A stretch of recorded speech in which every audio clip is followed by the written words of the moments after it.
जब भी हमें किसी टॉपिक के बारे में जानना होता है तो अक्सर हम लोग गूगल सर्च का यूज़ करते हैं। आज के डेट में हम लोग हर छोटे से बड़े काम के लिए गूगल का यूज़ करते हैं। लेकिन क्या आपको पता है कि गूगल में ऐसी कुछ चीज़ें हैं जिसे आपको गलती से भी सर्च नहीं करना चाहिए। ये सर्च आपको परेशान कर सकती है और आपका जेब भी खाली करवा सकती है। तो आइए मैं आपको बताती हूँ कि ऐसी कौन-कौन सी चीज़ें हैं जिसे आपको गूगल पे सर्च करने से बचना चाहिए। तो सबसे पहला है कस्टमर केयर का नंबर, कि आपको गूगल में जाकर के कभी भी कस्टमर केयर का नंबर नहीं सर्च करना चाहिए।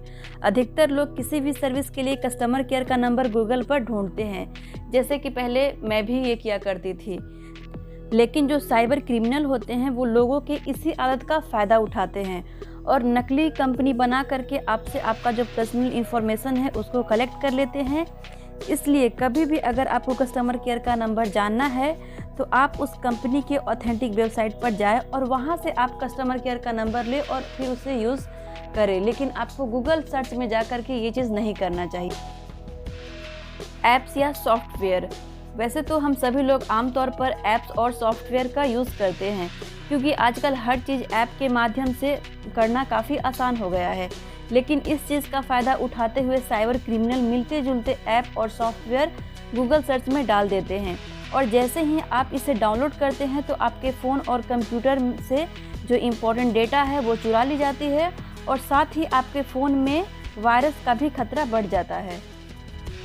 इसके बाद है बैंक वेबसाइट। इन दिनों हम लोग ऑनलाइन बैंकिंग का यूज़ करते हैं और बैंकिंग फ्रॉड के लिए साइबर क्रिमिनल बैंक के नकली वेबसाइट बना लेते हैं जो कि दिखने में बिल्कुल असली बैंक के वेबसाइट जैसे लगते हैं।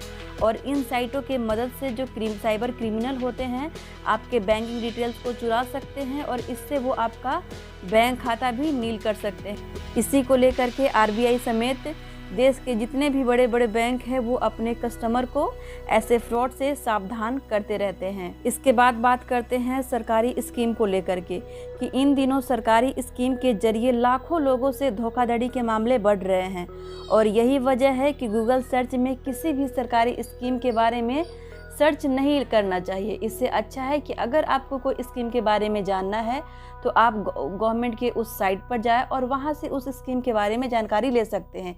लेकिन गूगल पे ये सब चीज़ें नहीं सर्च करना चाहिए। ऑनलाइन शॉपिंग के लिए तो पूछिए ही मत।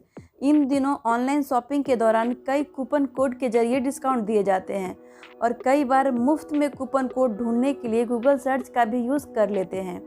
एक्सपर्ट का कहना है कि कूपन कोड ढूंढने के लिए गूगल सर्च कभी नहीं करना चाहिए। हैकर्स और जो साइबर क्रिमिनल होते हैं वो फर्जी कूपन कोड के बदले आपके कई तरह के पर्सनल इन्फॉर्मेशन को कलेक्ट कर लेते हैं। तो ये सब कुछ ऐसी चीज़ें हैं जिसे आपको गूगल सर्च पर ढूंढने से बचना चाहिए, नहीं तो इंटरनेट पर हैकर्स और साइबर क्रिमिनल घात लगाए बैठे हैं और वो आपको चूना भी लगा सकते हैं।